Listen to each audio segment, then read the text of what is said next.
la virtud, más allá de todo lo que fueron diciendo y coincido totalmente, tiene una visión teleológica, es decir, tiene un objetivo, ¿no? Y plantearía 3 puntos: identidad, vocación y propósito.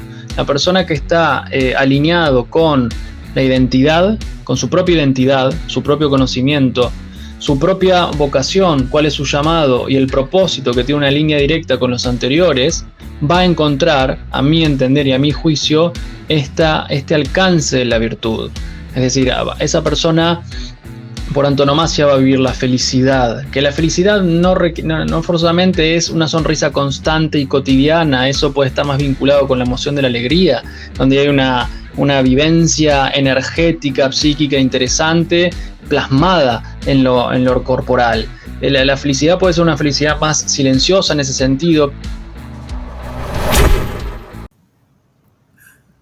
Un saludo enorme a esta virtuosa comunidad, nuevamente domingo 23 horas, hoy con invitados de lujo una vez más, con los grandes y queridos amigos de la casa, Daniel Schigel, Pablo Caruso, también nos acompaña Alejandro Argañarás, también conocido como De Ross, porque queríamos conversar algunos temas en vivo, aprovechar a compartir lo poco que podemos llegar a saber con el resto de las personas, porque a veces surgen discusiones interesantes, surgen discusiones que son profundas y que hacen al acervo intelectual y cultural que tendría que tener mínimamente una persona, a nuestro humilde entender. A veces nos dedicamos mucho tiempo a pensar, bueno, ¿quién se postula para el 2023? Bueno, ¿qué hacemos con los recursos energéticos disponibles en Europa? Bueno, ¿cuál es la agenda cultural que se ha de venir hacia el 2030? Son problemas reales. Son problemas que deben ser encarados. Pero también es bueno a veces tomarse un instante, aunque sea una hora en la vida, para también preguntarse quién es uno, de dónde viene y hacia dónde va. Y en este sentido, la felicidad es una discusión desde los inicios de la filosofía. No se puede entender la esencia del ser humano si previamente no discutimos qué es la felicidad. Porque hoy por hoy parece que todo el mundo habla de ser feliz. Si estás triste es porque querés, vos manejas tu vida, lo que vos elijas te va a servir, lo importante es que vos seas feliz. Y parece que se ha diluido el concepto inicial de felicidad. Así que qué mejor que simplemente nuestros invitados puedan abrir esta discusión de manera libre, espontánea, y que cada uno pueda decir, bueno, desde mi disciplina, mis conocimientos, considero que la felicidad es esto. Puede ser el fin del hombre, puede ser una ilusión, puede ser un bien, puede ser una justificación propia. Estoy hablando en términos emanentistas. Sin más preámbulos, como ustedes elijan, pueden comenzar el desarrollo. Dani, dale vos, si querés. Bueno, vaya tema, ¿no? Pero bueno, uno siempre puede marcar y algo sacar en claro sin involucrarse personalmente, ¿no? Porque, digo, yo soy feliz y la verdad no lo sé. Intento, trato, busco. La felicidad en última instancia es algo que uno intuye o siente que tiene, o quizá no, o a veces lo tiene y a veces lo pierde. En general es un estado más bien permanente, ¿no? Suponemos que la felicidad no es solamente un gozo, un disfrute momentáneo, sino que sería como alcanzar algo que tuviera cierta consistencia, ¿no? Y que está más bien proyectado hacia el futuro, más bien como una intencionalidad, como algo a alcanzar. Yo quiero alcanzar la felicidad, quiero llegar a ser feliz, pero es más bien como una perspectiva, una proyección, ¿sí? Por eso pienso que los griegos tuvieron bastante en claro cuando elaboraron la ética, que la ética se ocupa de la felicidad para ellos y justamente se trata del fin último de la existencia humana, ¿no? En el sentido de plantear, bueno, todo lo que hacemos en la vida, ¿sí? En última instancia, ¿para qué lo hacemos? Se supone que tiene que haber alguna finalidad, un fin último, un bien superior al cual apuntamos, ¿no? Con eso que realizamos, y ese bien superior sería lo que yo llamo la felicidad, ¿sí? Es como plantearse que la vida no vale por sí misma, vale en función de alcanzar algún tipo de meta Y esa meta está hacia el final, es algo que progresivamente vamos tratando de aproximarnos a eso, pero es algo que no sabemos si en esta vida es posible, si es posible alcanzarlo en este mundo, ¿no? Porque somos seres caídos, seres en falta, y la falta es algo que llevamos con nosotros continuamente. Entonces siempre parece que nos falta un poquitito para llegar a alcanzar esa felicidad que buscamos, ¿no? Pero en principio sería como el fin último al cual se orientan todas nuestras acciones. En general lo que hacemos es un medio, ¿no? Por ejemplo, obtener dinero es un medio para poder comprar objetos. Comprar esos objetos es un medio para satisfacer ciertas necesidades. Satisfacer esas necesidades básicas es un medio para poder desarrollar aquello que constituye nuestro talento. Desarrollar ese talento es un medio para poder obtener un trabajo. Obtener un trabajo es un medio para conseguir dinero y así parece que nos enredamos en una cadena infinita, pero la cuestión es que todo esto tiene sentido en función de alcanzar alguna meta o un fin último, como decía Aristóteles, que daría sentido a todo esto que hacemos cotidianamente, ¿no? Y ese fin último sería lo que Aristóteles entendía por la felicidad, ¿no? Es un bien supremo para Aristóteles. ¿Es una ilusión?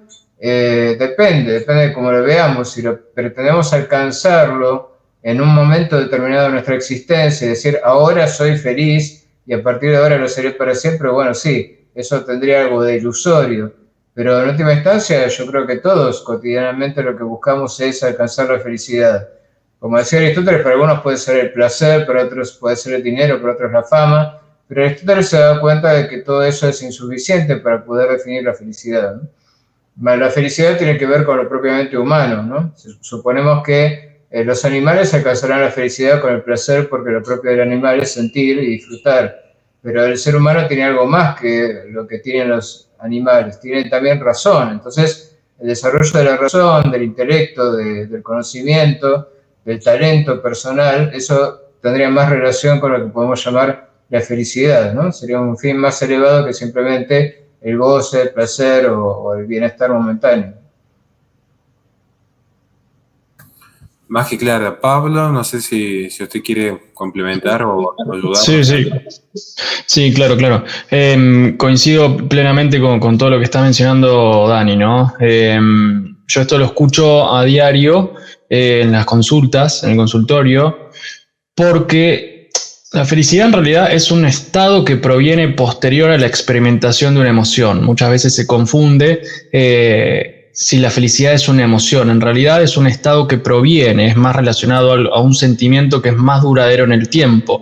Una emoción, como por ejemplo, por ahí me estoy adelantando, ¿no? a lo después, ¿no? Pero cualquier emoción es rápida, de corta duración, aparece y desaparece cuando, entre comillas, quiere, y después se genera un estado, ¿no? Si uno experimenta la ira, no vas a estar en una ira 10 puntos en una escala que sería explosivo, con ganas de romper todo el tiempo, pero vas a quedar con una suerte de irritabilidad constante durante un tiempo, ¿no?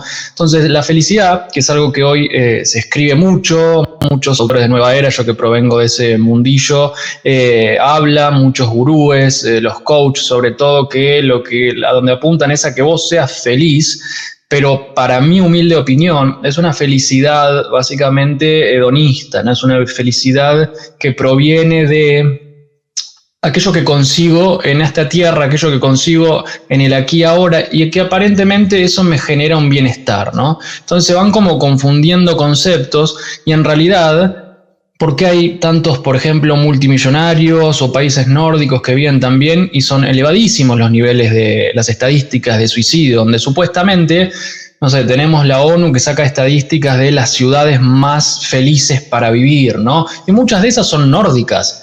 Entonces ahí también está la paradoja. Si muchas de esas son nórdicas y en muchos de los países nórdicos hay elevados índices de suicidio en comparación a otras tierras que por ahí son más pobres y no tienen esos índices, entonces ¿con qué se está comparando? ¿Qué es lo que se está evaluando? Sabemos que es una evaluación, un análisis completamente subjetivo, no hay una verdad objetiva en ese sentido de lo que para uno es ser feliz y lo que para otro es ser feliz.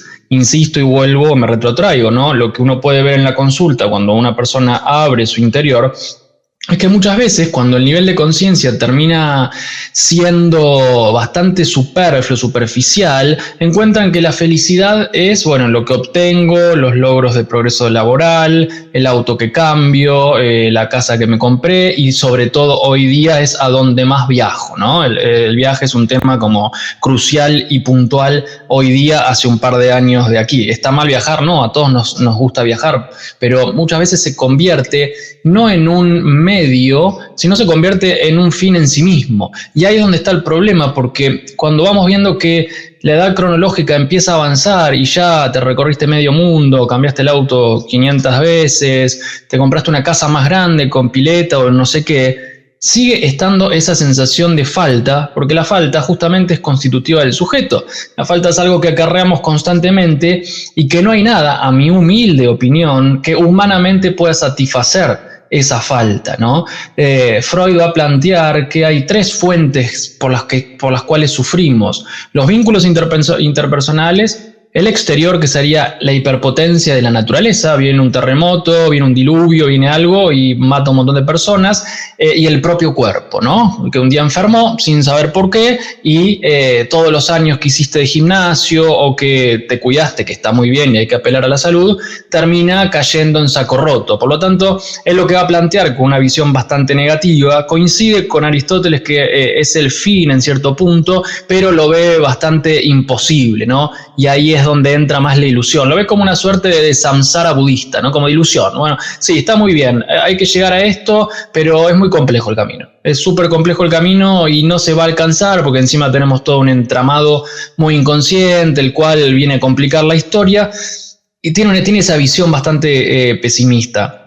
Para cerrar, yo creo que la espiritualidad, la vivencia de la verdad objetiva, la interiorización y salir de uno mismo para focalizar más en el otro que yo y sobre todo para los católicos, ¿no? La cruz, en Semana Santa, lo que estamos viendo, nuestro Señor, etcétera, esa es la felicidad que no te va a dar otra cosa, porque, insisto, tengamos lo que tengamos, en algún momento ese vacío va a devenir, y lo veo constantemente en las crisis existenciales que aparecen sistemáticamente.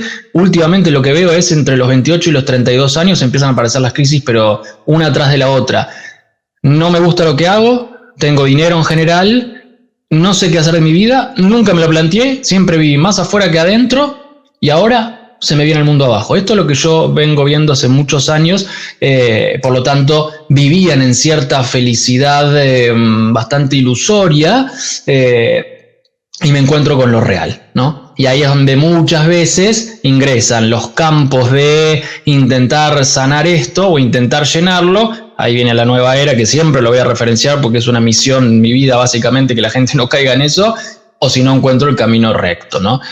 Por lo tanto, esto para iniciar es mi aporte. Yo quería aprovechar, ya que estamos ante semejantes profesionales que realmente cada vez que los escucho aprendo cientos de cosas nuevas y me generan más dudas que preguntar y que cuestionarme más adelante. Hace poco lo hablaba con Horacio, ¿no?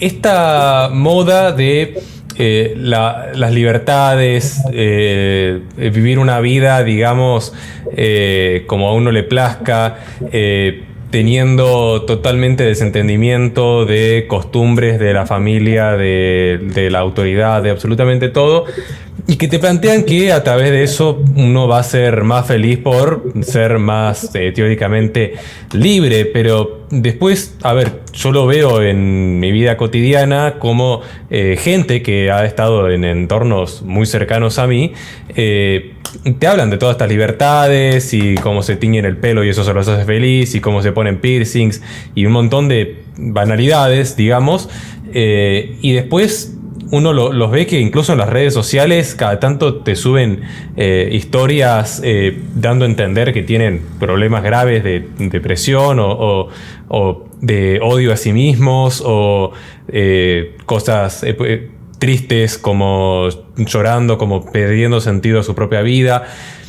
Y me resulta muy chocante que por un lado te tiren todo un discurso de cómo sus libertades supuestamente los hacen felices y después estén con estos cuadros que no hacen más que preocupar sobre la forma de vida que están teniendo que querer intentar imitarlos en lo más mínimo, digamos. Y hay un punto ahí que es interesante, que yo noto como una suerte, sobre todo lo notaba en Alejandro, en esto de descripción del mundo posmoderno, una suerte de afán, de búsqueda, de ese desapego. Yo lo pensaba rápidamente, así como lo describe Alejandro. Incluso vinculándolo con lo que comentaba el profesor Pablo, acompañado también de lo que ha planteado bien Daniel.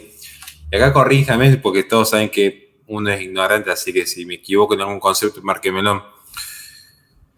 Y creo que el fondo de la discusión, cuando hablamos de felicidad, no es una discusión, pero digo, un punto esencial que me llamó mucho la atención, el tema de los viajes. Parece algo simple, pero el tema del viaje, insisto, de tantos ejemplos que se podría dar, de fiestas, de salidas, el viaje es muy particular.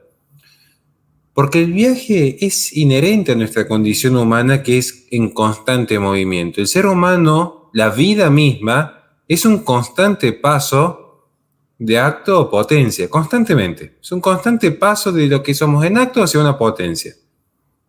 Hasta que finalmente ya no hay ningún paso y llega la eternidad de la muerte, digamos. Pero entonces estamos en este movimiento. Y de paso aprovecho a hacer una pequeñísima interrupción. Muchas gracias, tanto Ileana, por ayudarnos, que podemos sostener. Yo voy a hacer una aclaración al final de a quién estamos ayudando esta semana. Y gracias, Norma. Realmente gracias. Pero digo, hay dos formas de entender el viaje. Y creo que en esto quizás con Daniel podemos a tener un punto de encuentro. Porque podemos entender el viaje desde una visión realista o de una visión inmanentista. Cuando uno tiene una visión realista, reconoce que hay un todo creador. Después veremos, de acuerdo a la fe de cada uno, si es, bueno, es Dios, para otros será Alá, para otros puede ser incluso una visión realista y naturalista, pero hay un todo creador. Entonces, lo que uno piensa ha sido previamente pensado y lo que uno quiere ha sido previamente querido. De ahí que el bien es una forma específica de un ser, digamos.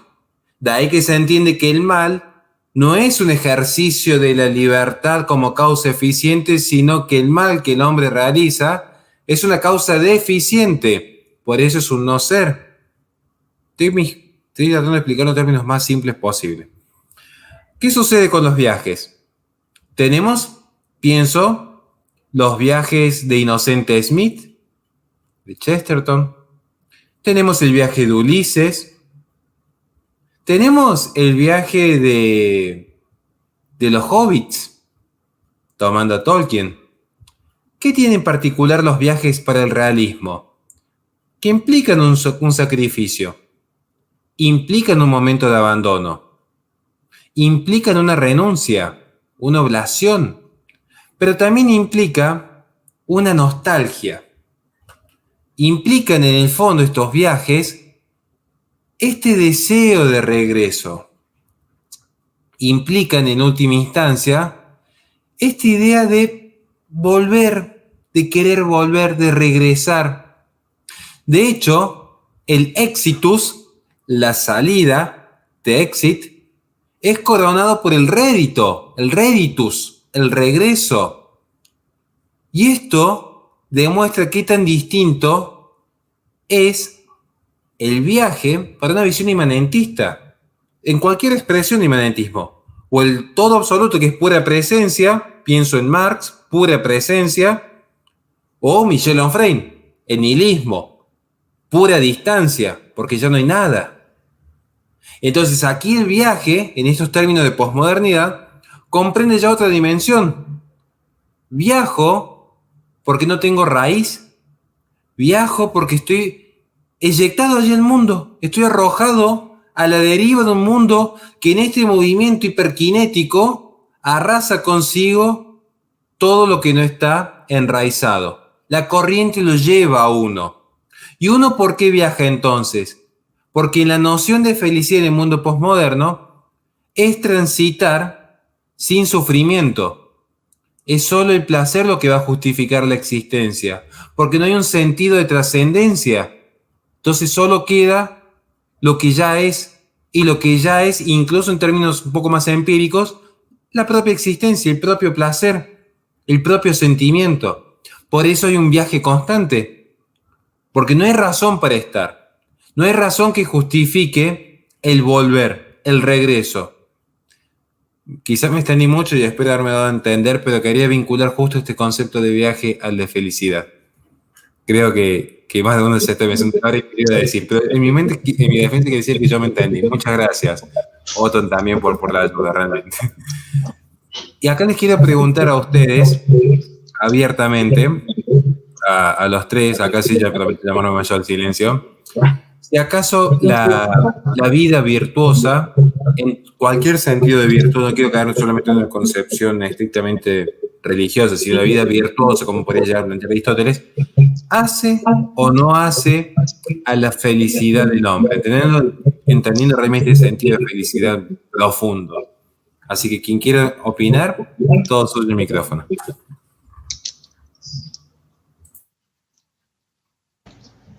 Bueno, la verdad que me dejaste pasmado porque tu reflexión sobre el viaje fue impecable, es el viaje del héroe, ¿no? El viaje de que sacrifica y se va de su tierra, ¿no? A la búsqueda de un destino, de algo que dé significación a su vida, pero siempre hay una vuelta a casa, ¿no? En el Ulises hay una vuelta a casa, en los Hobbits hay una vuelta a casa, pero se vuelve distinto, se vuelve transformado, es una espiral, ¿no? Es una espiral dialéctica en la cual uno no vuelve como salió. Y está muy bien, o sea, realmente la búsqueda de la felicidad tiene que ver con esto, ¿no? Con una búsqueda de transformación, pero el viaje actual, digamos, el viaje turístico, el viaje que busca lo seguro, que desaparece con la pandemia, que reaparece ahora, porque en la pandemia, digamos, era riesgo, entonces no había que arriesgarse. El viaje cómodo, ¿no? El viaje donde sabes que vas a ir a un hotel 5 estrellas, donde vas a tener todo incluido y la vas a pasar bomba porque vas a tener todos los placeres, vas a poder comer y beber todo lo que se te ocurra, ir a piletas de natación y demás, que no está mal, porque no podemos criticar eso. No es un viaje de riesgo y no es un camino de felicidad. Yo he pensado, por ejemplo, en mi propia infancia, un dato personal, una anécdota personal, viajar de vacaciones nos hacía felices a todos, pero para mí era como el paraíso, porque salíamos de la casa, del ámbito cotidiano, que era un ámbito de tensiones, nervios, discusiones, sobre todo por el dinero, que alcanza, que no alcanza, quién tiene la autoridad, quién maneja la plata, si el abuelo, el papá, la mamá que se queja por las actividades cotidianas que tiene que hacer. Y cuando íbamos de vacaciones, que generalmente íbamos un mes a la playa, cambiaba todo, todos se modificaban y era una convivencia feliz y no había apuro, no había corrida con el tiempo y había un disfrute, ir a la playa, disfrutar de la naturaleza, la contemplación. Después de una tormenta ir a la tarde a buscar libros en librería de viejo, volver con algo nuevo para leer sobre ciencia, filosofía. Y ahí estaba el placer, ¿no? Y pensaba un poco en la frase de Proust, ¿no? De que todo paraíso es un paraíso perdido. Para Proust el paraíso era la infancia, ¿no? Si uno ha sido feliz en la infancia, si ha tenido estas vivencias de estar bien con su familia, en una situación de tranquilidad, de acompañamiento, de disfrute compartido, es muy difícil que no tenga una noción de hacia dónde ir a buscar esa felicidad, porque en última instancia, como decía Horacio, es un retorno, ¿no? Es un intento por volver a un disfrute o un goce original que se ha perdido, pero queda la esperanza de poder recuperarlo de una manera u otra en esta vida o en otra vida, ¿no? En alguien o en otra persona, en una compañía o en otra compañía, pero lo básico creo también de la construcción psicoanalítica es un poco esto, ¿no? Que cuando uno va a buscar la pareja y formar la familia, está como tratando de imitar y recuperar una vivencia de infancia, ¿no? Y es muy difícil que quien no la ha tenido, no ha sentido ese cobijo, el nido, ¿no? Ese acompañamiento de la familia, esa figura materna, esa figura paterna, ese hogar, donde había, aunque sea un periodo de felicidad en esas vacaciones, como en mi caso, que se tomaban y ahí uno se olvidaba de las preocupaciones cotidianas, aunque después había que volver otra vez a esas cuestiones. Es muy difícil que el camino sea, porque ¿qué es lo que hace el camino de alguien, del hippie, por ejemplo, ¿no? Tradicional de los años 70? Bueno, me alejo de mis padres, me alejo de mis raíces y voy a buscar ¿a quién? A mí mismo, ¿no? Me voy a encontrar en algún lugar, ¿no? Cuando en realidad uno se acompaña permanentemente ahí donde esté y uno nunca escapa de sí mismo. En todo caso, puede ser que el cambio de contexto haga que logre alcanzar otro tipo de satisfacción con su propia existencia, pero es una cuestión circunstancial, ¿no? Igual, bueno, me fui del tema y no era esto lo que íbamos a trabajar ahora, que es el tema de la vida virtuosa, pero en la vida virtuosa, como decía Aristóteles, está justamente la clave de la felicidad, porque ¿qué es la vida virtuosa? La vida virtuosa es la que logra la realización de aquello que constituye lo propio de cada uno. Eso es lo que Aristóteles planteaba, por lo menos como lo que nos hace felices es realizarnos a nosotros mismos, alcanzar nuestro propio ser, ¿no? En esta situación de falta, de caída, de estar arrojados al mundo, es ir construyéndonos una identidad, ¿no? Ir haciéndonos a nosotros mismos y dentro de cierto criterio de lo que sería una visión armónica de la vida, donde no hay exceso ni defecto, ¿no? Donde logramos el justo medio, que eso nos daría pie para entender lo que sería una vida virtuosa, incluso dentro de la inmanencia de esta existencia cotidiana, y en espera quizá de algo mejor a futuro, ¿no? Si es que creemos en una vida más allá de esta, ¿no? Más allá de la muerte. Aristóteles entendía que desarrollando la razón y desarrollando los talentos, alcanzamos a acercarnos lo más posible al bien supremo, que él identificaba con el motor inmóvil, con Dios o como queramos llamarlo, ¿no? Entonces, ese es el acercamiento del hombre hacia el máximo desarrollo de sus propias capacidades, lo que constituiría la virtud. Y eso es lo que nos hace felices. Somos felices si nos sentimos realizados. ¿Y qué es sentirse realizado? Bueno, sentir que uno desarrolla su talento y es reconocido por ese talento que desarrolla, ¿no? Es lograr la realización del propio ser y lograr recuperarse, ¿no? Retornar a sí mismo a partir de la visión que los demás alcanzan de que uno realmente logró adquirir ese talento. Pero Aristóteles decía que no importa tanto que alguien nos dé ese reconocimiento, que sería la fama, sino merecerla. Y para merecerla hay que desarrollar ese talento, porque por ahí pasa que no hay nadie que nos reconozca eso que hemos hecho, o incluso ese darnos a los demás, que puede ser la vocación, ¿no? La vocación de alguien que dona, de alguien que da, y por ahí no es reconocido y por ahí más bien es rechazado, pero igual está satisfecho consigo mismo sabiendo que dio lo mejor de sí, ¿no?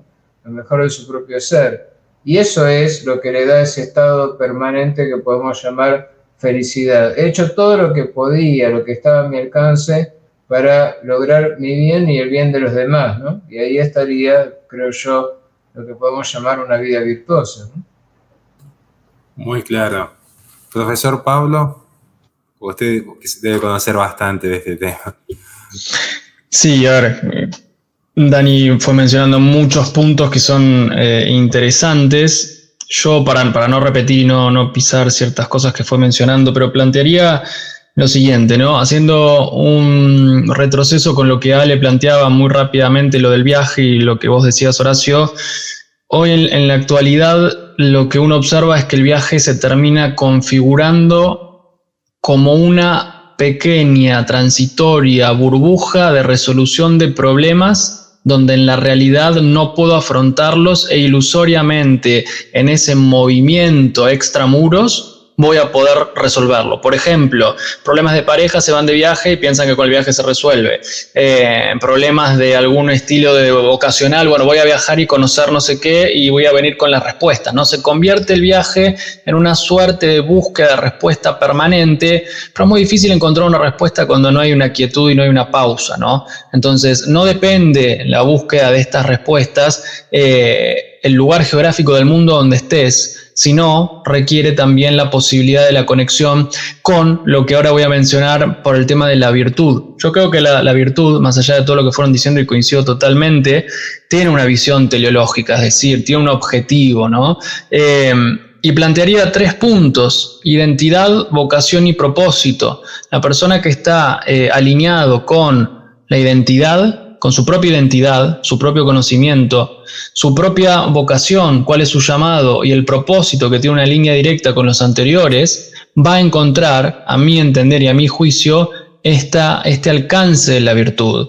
Es decir, esa persona por antonomasia va a vivir la felicidad, que la felicidad no forzosamente es una sonrisa constante y cotidiana, eso puede estar más vinculado con la emoción de la alegría, donde hay una vivencia energética, psíquica interesante, plasmada en lo corporal. La felicidad puede ser una felicidad más silenciosa en ese sentido, pero tiene que ver con un gozo y una armonía interior que otras personas que por ahí se muestran muy aparentemente alegres, constantemente felices, en realidad lo que hacen es una suerte de tapar la sintomatología que están viviendo, y traigo lo que decía Ale, ¿no? Que me parece que va perfecto. Muchas veces hay como una expresión exagerada de ciertas características de personalidad, de lo que obtienen, de lo que van caminando y consiguiendo. Muchos influencers lo vemos en ellos, y en realidad hay un gran vacío y muchas cuestiones intrapsíquicas que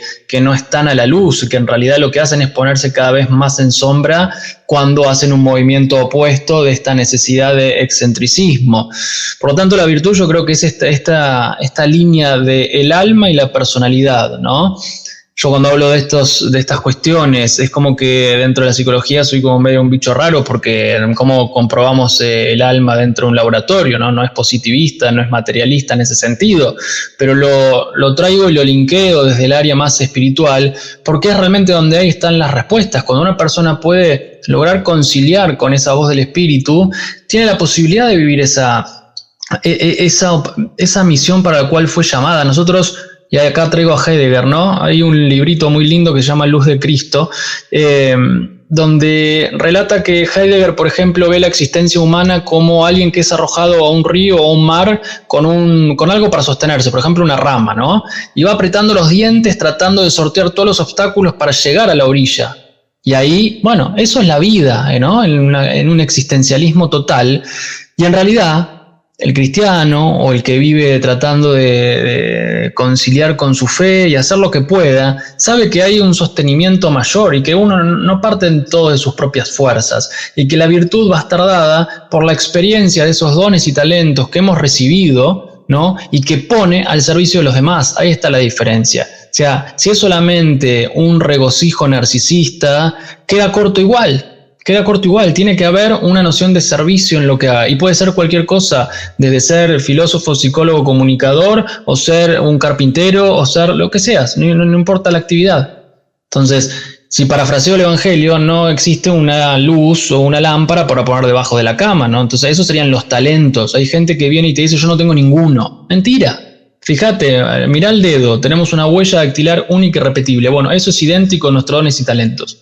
Que después el mundo moderno plasma en un marco universitario la carrera que tiene que aparecer y que uno tiene que estudiar aparentemente, pero en realidad no va por ahí. Eso es un marco que después se fue poniendo, pero se empieza a pensar al revés. Y ni hablar cuando se empieza a pensar desde cuánto dinero voy a ganar. Entonces no hay una conexión con los dones, talentos y absolutamente nada, sino con el fin, que vendría a ser un medio, que es el dinero en este caso. Entonces el dinero viene por añadidura cuando uno tiene esta cercanía álmica, esta cercanía interior, encontrando esas respuestas con las preguntas que uno va a hacer, y no forzosamente uno tiene que tener todas las respuestas a los 12 años, uno puede ir caminando y encontrándolas, y ahí, a mi humilde entender, encontramos una vida virtuosa. Más que claro, no sé si Alejandro quiere hacer algún aporte acá. Mira, yo no soy ningún profesional como quienes están aquí invitados, ¿no? Yo a veces puedo hablar desde mi propia experiencia y la verdad que no sé realmente si desde mi desconocimiento, ¿no? Desde mi ignorancia, si la virtud genera felicidad.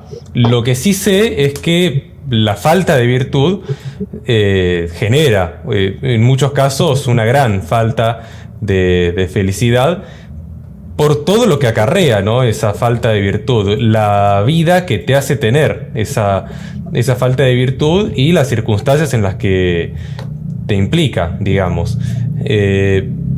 Y en ese sentido, mi invitación a la gente es siempre tratar de tener una vida lo más ordenada posible, no porque lo diga tal lugar o tal cosa, sino porque simplemente es lo que a mí me ha funcionado y lo que a mí me ha servido. Y es lo que he visto, como lo comenté hace un rato, en un montón de casos que uno dice, bueno, pero esta persona tenía todas las de ganar y terminó perdiendo. ¿Y qué es lo que pasó ahí? Ese básicamente mi reflexión, ¿no? Desde mi ignorancia, digamos.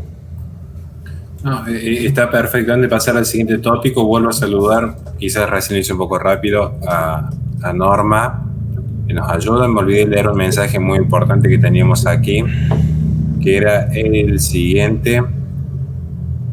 Ileana dice, excelente vivo, feliz Domingo de Ramos. Yo voy a hacer una pequeñísima reflexión sobre el Domingo de Ramos que viene vinculado al tema de hoy. Otton, que nos dijo, la ingeniería social en búsqueda de la felicidad que solo lleva al vacío espiritual. Saludos a todos, feliz Domingo de Ramos. Muy cierto, hay una tendencia a materializar la vida.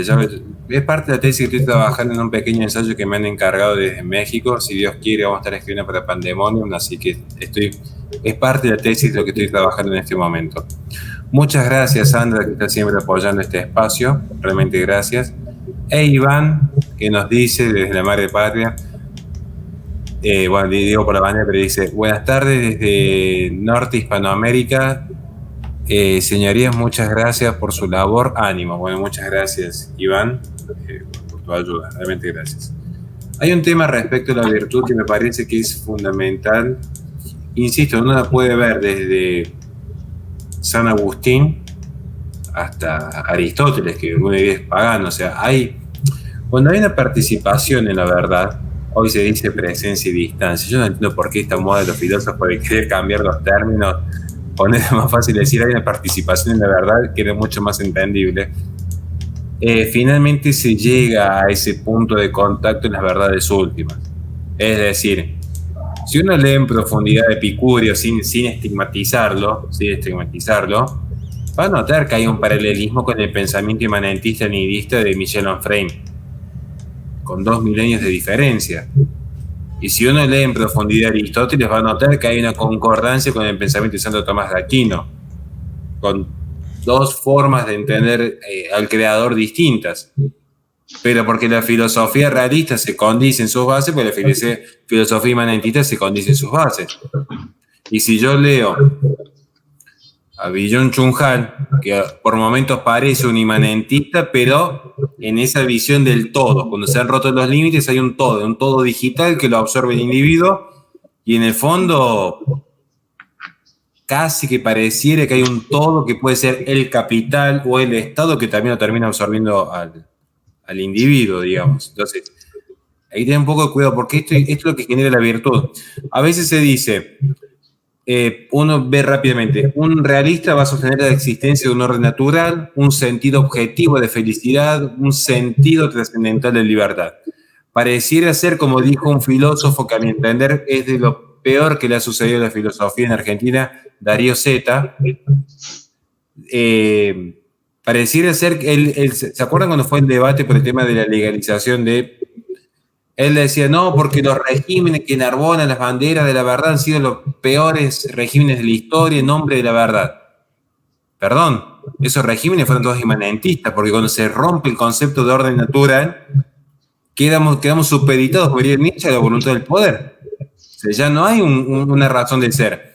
Por eso el realismo apunta siempre, termina siendo justamente el realismo ese punto medio entre el nihilismo, que es la distancia pura, o el monismo, que es el todo absoluto.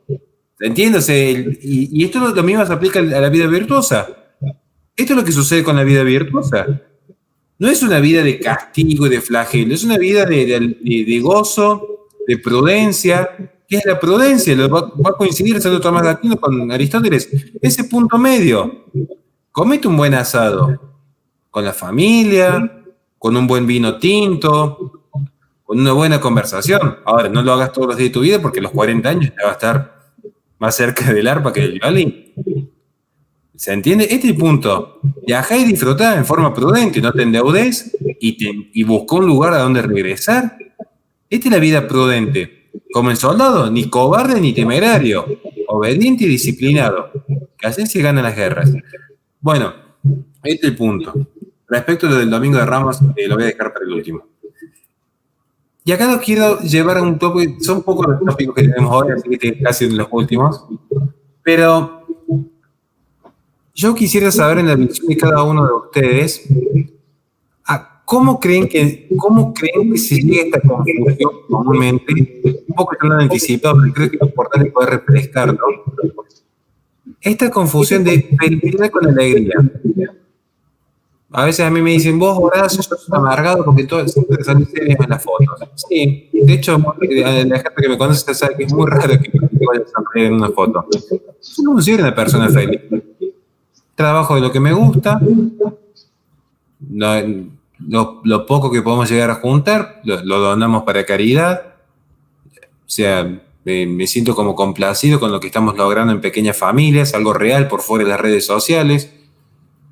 Yo tengo grandes profesores como Daniel o Pablo que están siempre enseñándonos, ya aprendo. Llego a la noche, me juego una partidita de Counter-Strike. Tengo un momento libre en la oficina, me leo algún libro. O sea, yo creo que tengo una vida feliz y no estoy sonriendo. Pero a veces parece que la alegría es lo que uno tiene que exponer. Parece que en este proyecto estético de la posmodernidad, donde se es lo que se expone, entonces si uno se expone alegre en redes sociales, parece que ya tiene la mejor vida. Quiere decir que el que no está expuesto en las redes sociales ni siquiera tiene vida a este punto. Pero bueno, son lógicas que se dan en el mundo posmoderno. Quisiera saber ¿qué visión tienen ustedes al respecto de esta confusión entre alegría y felicidad? ¿Daniel? Sí, bueno, sí, tenía apagado el micrófono. Sí, la alegría, bueno, es un estado momentáneo del ánimo, ¿no? Es un momento en el cual uno se siente satisfecho por algo, ¿no? Por un encuentro más o menos casual con algo que siente que lo llena, ¿no? Lo llena, pero ya sabemos que en el caso del ser humano llenarse por completo es imposible, además sería angustiante y doloroso más que algo alegre, ¿no? La alegría tiene su moderación también, ¿no? No puede ser excesiva porque ya se convertiría en dolor. Pero cuando hablamos de felicidad hablamos más bien de un estado constante, ¿no? Del ánimo, algo que permanece más allá de los momentos de alegría, de tristeza, de duelo, de sufrimiento, que dan consistencia a ese ser propio, ¿no? Y hacen que uno diga, la vida vale la pena ser vivida a pesar de, o por, ¿no? Un poco una cosa y la otra. Vale la pena a pesar de los sufrimientos que tenemos y vale la pena por las alegrías que recibimos de ella, como un don, ¿no? Pero generalmente se confunden, ¿sí? Se piensa que felicidad sería como una alegría permanente, que es algo imposible, entonces ya de entrada uno quedaría en el nihilismo, como decía Horacio, y habría que admitir que la felicidad es inalcanzable. Pero se puede ser feliz aún a pesar del sufrimiento, el dolor, porque la felicidad, como habíamos dicho, tiene más que ver con una proyección a futuro y tiene que ver con los logros que uno va alcanzando en función de esa proyección, ¿no? En función de esa meta que se propone, que, como decía Pablo, es el llamado de la vocación, ¿no? Heidegger decía que estamos arrojados a un mundo que no elegimos, porque al nacer ya está ahí, y obviamente tenemos que apropiarnos de eso y armarnos una existencia. Y la existencia al principio es una nada, pero hay una vocación de ser, hay un llamado a ser alguien, ¿no? Ese llamado a ser alguien puede ser algo que nos lleve por el camino correcto o llevarnos a la confusión, ¿no? Pensando por ahí que ser es ser exitoso en el sentido de tener mucho dinero, muchos objetos de satisfacción, pero en realidad el ser tiene que ver más bien con desarrollar el propio talento. Uno es feliz cuando desarrolla su talento, y yo veo que Horacio hace eso, desarrolla su talento como comunicador, desarrolla su talento como lector, como estudioso, como padre, ¿no? Digo, el padre, por ejemplo, ser padre te hace sufrir muchísimo, porque sentís que hay alguien que depende de vos, y cuando esa persona sufre, vos también sufrís con ella, pero te da sentido, te llena, te da una consistencia en el ser que si no, no la tendrías, ¿no? Si no hubiera tomado la decisión de casarme, de tener hijos, me faltaría algo, y yo desde el principio sentía que necesitaba eso, aunque por ahí me podía considerar alegre con un libro que me diera algún tipo de conocimiento que estaba buscando, o con determinadas experiencias de satisfacción. Entonces, la felicidad tiene que ver con algo más de fondo, ¿no? Con esa sensación de que te estás realizando como ser humano, como persona, al desarrollar esa vocación que no es muy claramente explicable desde un punto de vista racional, pero tiene que ver mucho con modelos, ¿no? Con modelos que uno ha adquirido en su familia, en su infancia, y que proyecta para sí mismo y acomoda su propio ser y su propia realidad y circunstancia, ¿no? Entonces hay una cuestión de ser, ¿no? Más que una cuestión de estar. Uno está alegre o está triste, pero uno es feliz o no es feliz. Entonces eso va más allá, ¿no? Ese ser tiene que ver con una consistencia que se conserva a lo largo del tiempo. Me parece que la diferencia fundamental pasaría por ahí, desde una perspectiva filosófica quizás, ¿no? Más que claro y coincida. De hecho las propias palabras así lo demuestran. Uno es feliz y uno está alegre. O sea, el ser y estar, que a veces pienso que si Heidegger hubiese nacido en alguna tierra de habla hispana, no hubiese tenido que escribir todo un desarrollo intelectual en el ser y estar, que todos saben que en su idioma original significaban lo mismo, digamos. O sea, tenían el mismo signo, digo, por eso fue muy interesante la obra que plantea. Profesor Pablo. Bien, lo voy a hacer bien práctico, muchas cosas ya Dani las fue relatando de muy buena forma. A ver, alegría, estamos dentro de una de las emociones básicas, entre las 5 o 6 emociones básicas porque todas las experimentamos. Corta duración, son muy rápidas, aparecen, tienen un ciclo, ¿no? Donde suben, se estabilizan y bajan. Por lo tanto, cuando uno tiene una intensidad muy fuerte, la vivencia con mucho, ¿no? Con mucho cuerpo, la alegría justamente se manifiesta en lo corporal. Todas las emociones tienen un correlato fisiológico, conductual y desde la experiencia, pero las emociones justamente pasan rápidamente y lo que deviene a posteriori es un sentimiento. El sentir es más largo en el tiempo, lo puedo experimentar por un recorrido cronológico mayor, y la felicidad estamos hablando desde ese orden, ¿no? Es un estado, como estaban mencionando, por lo tanto uno puede plantear esto del ser y del estar. Muchas veces los pacientes te plantean, bueno, yo soy depresivo, por ejemplo, y en realidad no, en realidad esa depresión que están vivenciando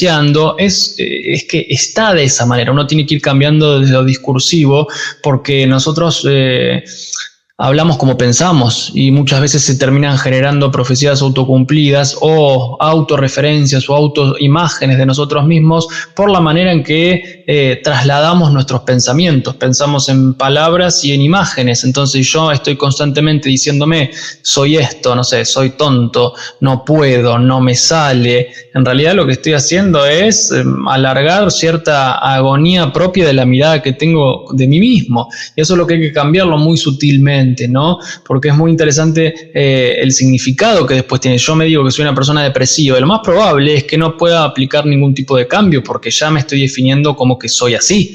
No, en realidad vos estás así en este periodo de tiempo, hay que ver si se repitió en tu vida en algún momento y hay que ver miles y miles de variables con las cuales uno va a trabajar, pero en realidad es el momento presente, lo que tomamos y lo que dice la persona. Entonces, con el tema de la alegría es lo mismo, sí, se confunden, no son lo mismo, y muchas veces también hay que ver la experiencia subjetiva, es decir, bueno, hay personas que se manifiestan como felices porque, bueno, y después hay que evaluar eso, porque no es que hay una verdad objetiva en ese sentido, sí lo que planteaba antes desde mi humilde mirada, dónde radica la felicidad, no desde el hiperpositivismo y mismo de la psicología positiva, ¿no? Que esto Byung-Chul Han lo va a desmontar en cierto sentido, pero psicología positiva va a la conducta y va a que vos seas lo más feliz posible en este tiempo con estas falsas libertades, con poco sacrificio, con poca voluntad. Bueno, vos tenés que experimentar todo lo que más puedas y así vas a ser libre y así vas a ser feliz. Por eso hay muchos conceptos en realidad de felicidad que no terminan teniendo una verdad objetiva y una definición clara del constructo, por eso se termina teniendo muchos grises, y lo interesante justamente es ver este ser y estar que mencionaban, y diferenciarlo, ¿no? Lo que es una emoción de lo que es realmente un estado más subjetivo que uno va acarreando. Por ejemplo, una distimia, que no es una depresión, pero es un ánimo depresivo por 2 años o más, muchas veces se termina confundiendo con qué persona depresiva, y en realidad no, bueno, está experienciando o vivenciando cierta patología, porque así está tipificada, pero puede tener grandes posibilidades de salir de eso. En cambio, si yo soy así, ¿qué proceso de cambio? Ya lo que estoy anulando es la posibilidad en el futuro de modificar algo, y ahí ya partimos de un mal inicio. La persona que se define así, bueno, ya está, la vida está, las cartas están echadas, no hay posibilidad de modificación. Y en realidad podemos modificarnos a cada paso que vamos justamente evolucionando, entre comillas, involucionando, depende de lo que estemos vivenciando, pero la diferencia es clara, ¿no? La felicidad no es la alegría, puede tener cierto correlato, pero vemos personas muy alegres constantemente, que es un refuerzo sintomático en realidad. Por eso hay que ver siempre detrás de la ola que se muestra, detrás de la famosa frase, todo lo que brilla no es oro, y uno puede tener una vida ordenada, como estaba mencionando Horacio, que lo vive desde su interioridad y no forzosamente estar sonriendo. Básicamente a mí me pasa lo mismo, no soy una persona demasiado sonriente en ese sentido, pero yo considero que tengo una vida feliz, una vida ordenada, una vida que está en comunión con lo que Dios me pide para que yo realice. Después lo haré bien, lo haré mal, tendré que mejorar, tendré que aprender, lo que a todos nos pasa, pero considero que eso sí está después de mucho tiempo de búsqueda, de pasar muchísimas puertas estrechas, y las seguiremos pasando. Por lo tanto, creo que la libertad, como diría Roger Scruton, tiene que ver justamente con esta voluntad y con el sacrificio. Sin eso no hay libertad, hay falsas libertades que en realidad están a la orden de la agenda del momento, al principio del placer, que nos lleva a etapas primarias en fijaciones en la niñez, y no nos llevan a una adultez con un pensamiento más con criterio de realidad para poder ver lo que tenemos, hacer con lo que hay, tratar de tener objetivos, teleología, y vamos a justamente Aristóteles, y vivir en el presente lo más que se pueda. No el presente desde la nueva era, el eterno presente y toda esa cuestión budista satanista, sino con la posibilidad bien clara de ver a dónde estoy, ver hacia dónde quiero ir, liberar un poco mi fuerza sabiendo que hay un otro que me está sosteniendo y estar lo más alineado con el plan que tiene para mí. Más que claro, y bueno, tanto Alejandro como yo en este tópico, por una cuestión de tiempo, vamos a pasar algunas reflexiones en este punto para ya llegar al tópico central, digamos, porque acá sí me quería detener un poquito más y escucharlos a todos. ¿Por qué quise tocar el tema de la libertad? Bueno, porque ayer tuvimos un vivo de 2 horas con amigos que son libertarios. Todos saben que yo me posiciono más desde una cosmovisión más conservadora, que aclaro desde ya, uno posicionarse como conservador no implica asumirse ni santo, ni perfecto, ni moralmente superior, sino es una cuestión de realismo frente a las ideologías, a grandes rasgos. Entonces, es como uno tiene la concepción del mundo, cómo la entiende, mejor dicho. Acá hay un punto que sí me interesa introducir. Bien. ¿Por qué digo esto?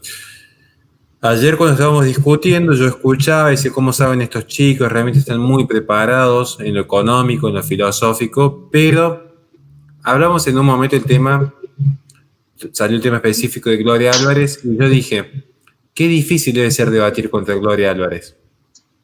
No, quizás no tanto por los conocimientos que tenga o por la velocidad mental que tenga para argumentar, sino porque a mi entender hay una inconsistencia argumentativa muy fuerte. Porque ella pareciera que en un momento emerge de una visión realista. Ella sostiene que sí, existe un derecho natural, que es el derecho a la libertad, existe un derecho natural, que es la disposición del propio cuerpo. Entonces uno dice, bueno, hay una consistencia argumentativa. Aunque yo no comparta ciertos lineamientos, argumentativamente es consistente. Ahora, si existe un derecho natural es porque previamente existió un orden natural. No se puede entender un esquema realista sin un orden previo. Vamos de vuelta, lo que es querido fue porque previamente ha sido querible por quien diseña este orden natural, digamos. Si no, no se puede entender el realismo. Y ahí es donde ella dice, no, en realidad es una suerte de relativismo / subjetivismo. En realidad, no es que existe un orden previo y una verdad inalterable, sino que es una construcción constante, entonces de repente empieza a entrar con temas que a mí me sorprende que los aborde de la forma que los aborda. Entonces uno dice, ¿cuándo empieza realmente la existencia del ser humano? ¿Cuál es el fin del ser humano? ¿La libertad es un fin o es un medio? Ahí se genera alguna inconsistencia argumentativa donde uno dice, acá realmente uno no tiene cómo poder debatir, porque imagínense tener que debatir con alguien que de repente dice todo es objetivo, pero luego dice todo es subjetivo, y dice, pero al final, o es objetivo, pero si se están saltando argumentos es como complicado. ¿Por qué digo esto? Porque lo mismo sucede con la libertad. Algo que yo he notado en los últimos años, que prácticamente todo usuario de redes sociales con cierto vínculo político ha tenido que abordar el concepto de libertad. ¿Hasta qué punto el Estado, si el Estado es legítimo o no es legítimo? Sustancias, interrupción del embarazo, como dicen ahora, finalización de la vida, todo gira en torno a la libertad. Yo digo, antes de pensar en la aplicación práctica de la libertad, entendiendo que la libertad es un ejercicio concreto de la voluntad, ¿qué es la libertad? Porque si vamos a hablar de felicidad, se tiene que hablar necesariamente de libertad. Necesariamente. Porque para que exista este ser feliz, este hombre buscando su finalidad, es un hombre que actúa con libre albedrío, que ha supeditado su voluntad a un determinado fin. Y esto implica un grado de libertad. Y la libertad, quiera o no, al igual que el lenguaje, requiere de un otro. O sea, no hay libertad en la completa soledad. No hay libertad en la atomización del individuo sin el otro. Porque la libertad es justamente en base a la relación que yo voy a mantener con el otro. No podríamos hablar de libertad de una hormiga arrojada aislada en una isla. ¿De qué libertad podríamos hablar? Si es una cuestión relacional. O al menos como yo lo entiendo, el concepto de libertad. O sea, no concibo la libertad de un ser atomizado. ¿Por qué digo que no? Porque sería una suerte, muy entre comillas, de libertad absoluta. Cuando aparece el absoluto, cuando aparece el todo es la nada, porque no hay punto referencial. Cuando aparece la liberación absoluta no hay libertad, porque ya no hay nada. ¿Se entiende la gran discusión de los monistas contra los nihilistas? O es todo o es nada, y en realidad es lo mismo. En última instancia, uno cuando indaga un poco en filosofía llega a la conclusión que los monistas en última instancia reconocieron la nada, y los nihilistas en última instancia reconocían que la nada era el todo que lo absorbía. Entonces es un tema que creo que Daniel me entendió, pero el resto quiero creer que me entendió también. Se les dijo ahí el debate de, bueno, ¿qué rol juega aquí la libertad en la felicidad de las personas y cómo entendemos también la libertad? Nada más. Perdón por extenderme, dijo así de palabra Daniel y el resto, como corre. Bueno, sí, el tema de la libertad es un tema muy complejo, ¿no? Requeriría mucho tiempo trabajarlo, pero hay algunos que directamente la niegan, ¿no? O sea, que plantean que la libertad es solamente como una especie de fenómeno de pantalla o encubrimiento de la necesidad, ¿no? que no hablamos sino que somos hablados, que somos determinados por nuestras raíces, por nuestros orígenes, por nuestros padres, por el lenguaje, por las circunstancias que nos tocaron en suerte. Y otros dicen, bueno, no, en realidad eso es la base para que nos apropiemos de eso y hagamos con eso algo creativo, ¿no? Y en esa creatividad estaría la libertad. Pero yo pienso siempre en esta gente liberal así, alegre, ¿no? Alegremente liberal, que no entienden que la libertad es una cosa seria, si existe tal cosa como la libertad, porque no puede ser algo que simplemente sea, bueno, hago lo que quiero, porque ese quiero va a ser algo que me motive, y eso que me motive va a ser una pulsión, o una necesidad, o un deseo, que siempre va a estar más allá de mi propio control voluntario. Entonces, o la libertad es tirar una moneda al aire y si sales cara o seca, así actúo, pero eso sería más bien azar. La libertad es hacer lo que se me ocurre, pero lo que se me ocurre no se me ocurre porque yo quiera que se me ocurra en ese momento. Entonces, ahí caigo en una especie de voluntad que se subordina a un determinismo, ¿no? Un determinismo psíquico de lo que en ese momento se me ocurrió y se me pasó por la cabeza. La libertad más bien tiene que ver con un sacrificio y un esfuerzo, ¿no? Uno tiene que liberarse de determinadas circunstancias o determinados motivadores o determinadas restricciones que le impiden alcanzar algo, y en función de ir hacia alguna meta que se propone alcanzar, ¿no? Por eso me parece muy bien cuando Horacio, bueno, lo he escuchado atentamente al hablar de la diferencia entre libertad y libre albedrío, ¿no? Como el libre albedrío es ir así por la vida dándose tumbos, ¿no?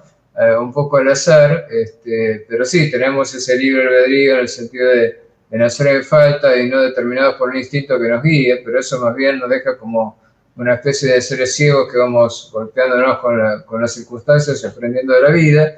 Y distinto es ese concepto positivo de la libertad, que es ir hacia el bien, ¿no? O sea, hacia algo que es espiritual y abstracto y que va más allá de lo que sería lo conveniente del momento o lo que mi cuerpo o mi organismo me impulsa a hacer, ¿no? Y entonces requiere una distancia respecto de esa circunstancia vital y apuntar a un bien superior, ¿no? Eso es lo que entendí que Horacio mencionaba como un concepto superior de libertad que se acerca quizá a algunos planteos de San Agustín y también de Aristóteles, ¿no? Donde plantea lo que entiende por la virtud como algo de libre disposición, ¿no? Pero yo pienso que una cuestión, esto de la alegre libertad, hay que tomarla con pinzas porque, como decía, autores como Kierkegaard, por ejemplo, plantean que uno realmente, frente a la libertad, el sentimiento que tiene es angustia, porque es esa apertura de posibilidades que al final termina en la elección cerrándose en la elección que he tomado y en asumir la responsabilidad por las consecuencias que esa decisión va a acarrear. Entonces, libertad implica responsabilidad y esa responsabilidad implica que tengo que hacerme cargo, ¿no? No es simplemente hago lo que se me ocurre y después, no fui yo, fue mi yo anterior que no tiene nada que ver con el yo de ahora, ¿no? Sino que hay un compromiso de que, bueno, he tomado una decisión y la sostengo en el tiempo. Por eso yo pienso, por ejemplo, si decidí casarme, me la tengo que bancar, o sea, aunque las cosas vayan, digamos, como a veces bien y a veces más, a veces con alegría y a veces con sufrimiento, y haya discusiones y a veces tenga que ceder, no hay un paraíso en la relación, digamos, en el sentido de ser perfecta, porque nada humano es perfecto. Pero una vez que tomé el compromiso, lo tengo que sostener en el tiempo. Y eso es también parte de la libertad. La libertad es sostener el compromiso con lo que consideré la decisión correcta, con lo que consideré lo mejor. Y eso no es simplemente hago lo que se me canta en cualquier circunstancia, dejar fluir, dejar ir, ¿no? Ahora está de moda eso de deja pasar, deja fluir, ¿no? Yo creo que el amor verdadero, ¿no? El amor verdadero, que es un amor que se elige libremente, se aferra a ello, a eso que tomó como decisión, se aferra a esa relación que estableció. No hay un amor que no sea celoso, ni hay un amor que no sea posesivo. Eso del poliamor o de, bueno, en un momento me enamoro, en otro momento me desenamoro. No, y si la cosa falla y hay que romper, va a haber un duelo y va a haber un sufrimiento, porque hubo una decisión y hubo una responsabilidad y hubo un proyecto, y ese proyecto era para el futuro, para la eternidad, ¿no? Juro amar y proteger a esta persona para siempre y no se dio, entonces voy a sufrir. No es como piensan los libertarios así abstractos de que todo, bueno, yo decido esto, mañana decido aquello y ya está, y que eso es el objetivo de la vida. No es así. Así no funcionan las relaciones humanas, así no funciona la cosa. Yo doy y recibo y siempre es en situación de relación con los otros. Y no estoy solo en el mundo, siempre es en vínculo con los demás, es en compromiso social. Todo lo que hacemos es un ejemplo para los demás también. Hay una concepción muy equivocada, por ejemplo, sobre Sartre, ¿no?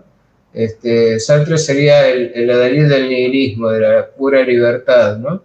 No es así, porque él dice, cuando yo actúo, lo hago como si pensara o mostrara que esto es mi bien para mí y también para los demás. Actúo como ejemplo para los otros también. No vivo solo, soy un animal político, soy un animal social, ¿sí? Entonces hay muchas cosas ahí que hay que corregir y aclarar, y hay sutilezas que no hay que dejar pasar, porque no son secundarias en cuanto a cómo nos manejamos con la vida cotidiana y con la relación con los demás, ¿no? No es hoy te conozco y te quiero y mañana te abandono y no importa nada, ¿no? No, hay que hacerse cargo de lo que uno hizo y hacerse responsable por las decisiones que tomó. Entonces, la libertad implica, una responsabilidad implica también siempre alguna asociación con el sufrimiento. Eso pienso, básicamente. Profesor Pablo, su visión respecto a la libertad y la felicidad. Sí, completamente de acuerdo, lo mencionaba anteriormente, ¿no? Y lo dijo Dani recién, la libertad implica la voluntad como una de las potencias del alma, e implica la responsabilidad y el sacrificio. Yo lo llevo por un poquito más para el terreno psicológico. Estamos viviendo en esta posmodernidad un narcisismo casi restricto, es decir, estoy tan focalizado en verme a mí, en lo que yo quiero, en lo que para mí es la realidad, el subjetivismo completo, que no importa lo que el otro quiera, piense, desee o le pase. Lo que importa es lo que yo quiero, lo que en el momento dado. Por eso la cultura de la inmediatez, por eso las aplicaciones donde todo tiene que ser ya. No puedo generar una demora en la demanda. Y eso está relacionado directamente en la libertad, con la libertad. Yo aparentemente soy más libre cuantos más actos irrestrictos puedo hacer que están gobernados por mi deseo. Volvemos al principio del placer, volvemos a la fijación en la infancia y en la niñez, que es lo que se diferencia con la adultez en el pasaje por la adolescencia. La capacidad de tomar decisiones y tener una responsabilidad frente a mis actos. Un niño no tiene responsabilidad frente a los actos en general, no los tiene. El adulto sí. Uno no puede ir a romperle la cabeza a otra persona en la calle, tiene que tener cierta responsabilidad y un criterio, ¿no? Bueno, el niño por ahí no le gustó algo y si no tiene un encuadre bien establecido, pegó un grito y lanzó una mala palabra frente a alguien que no conoce. Y bueno, ahí tenemos justamente estos puntos. Me parece que hay un narcisismo completo hoy día que se está propagando cada vez más por toda la agenda que ya conocemos, los medios, las plataformas de entretenimiento y sobre todo los padres poco presentes para poner esos encuadres y esas delimitaciones. Entonces se hace una asociación directa, ¿no? Entre cuanto más libre soy, más feliz soy, ¿no? Y en realidad este narcisismo lo que menos quiere es responsabilidad y compromiso. Lo vemos hoy en las relaciones, lo veo en el consultorio constantemente. Cuando uno plantea como una intervención, ¿no?, que la separación es la última de las opciones y es la vivencia de la cruz, el matrimonio, justamente, no dicho por mí, dicho por teólogos y sacerdotes, La respuesta es como de indignación, no se termina de entender cómo uno puede plantear eso cuando en realidad en la cultura del descarte en la que vivimos todo puede ser arrojado, ¿no? Y cambiado rápidamente. Bueno, vamos en contra del relato imperante, porque la libertad no implica hacer lo que vos quieras cuando vos quieras, implica tener en cuenta varias variables, como por ejemplo tu propio querer, tu propio deseo, los demás, ¿no? El momento histórico, un montón de cuestiones, el momento presente. Estamos hablando de las voces del tiempo, por ejemplo, desde el lado espiritual, ¿no? Que es lo que la realidad me viene a plantear. Entonces, cuando uno escucha estas cosas, y bueno, lo primero que puedo hacer es decir, me parece que por acá no es el camino. Si no hay responsabilidad, no hay voluntad, no hay compromiso, no hay inteligencia que en realidad está por detrás, ¿no? Como una variable subliminal. Sin la inteligencia no podemos tomar decisiones racionales. Terminamos decidiendo por las pasiones. 3 formas de decidir tenemos nosotros: por la emoción reinante, que sería por el impulso, por la evitación, es lo contrario, me voy, escapo de la escena, o por lo adaptativo, que vendría a ser justamente poner la racionalidad, poner el alma racional que venga a decidir en esta situación. Y la libertad más importante, a mi juicio, es la libertad interior, ¿no? Aquella que está libre de condicionamientos, aquella que está libre de trabas psicológicas, aquella que está libre de toda una historia personal vivida y que uno toma a veces decisiones sin saber por qué las toma o dice cosas sin saber por qué. Bueno, ahí hay un gran contenido inconsciente que está reinando, que ocupa mucho espacio en nuestra mente, y eso ya es otra esfera, ¿no? Pero la libertad interior es clave. 100% de la libertad interior es bastante difícil, ¿no? Uno llega hasta ciertos puntos de trabajo interior, otros quedan como bastante relegados, pero la libertad, por el hipersubjetivismo, por el anhelo y el deseo del momento, mi cuerpo, mi decisión, vendría a ser, bueno, realmente para mí es un absurdo en ese sentido, ¿no? No hay demasiado debate, no se puede debatir. La verdad os hará libres, tendríamos el Evangelio, o sea, la persecución de la verdad, y los budistas, por ejemplo, van a encontrar en la nada, en el nirvana, esa suerte de felicidad y de libertad, que en realidad termina justamente haciendo una noción muy panteísta de termino en la nada, ¿no? Soy como Freud vendría a decir, en el sentimiento oceánico, ¿no? Me uno al todo, a esta energía universal, y ahí en realidad soy, pero no termino siendo, porque el fin del budismo justamente es esta desintegración. Entonces, es muy complejo el tema, da para mucho tiempo, no quiero sacar más, pero coincido con la noción que ustedes estaban aplicando del tema, ¿no?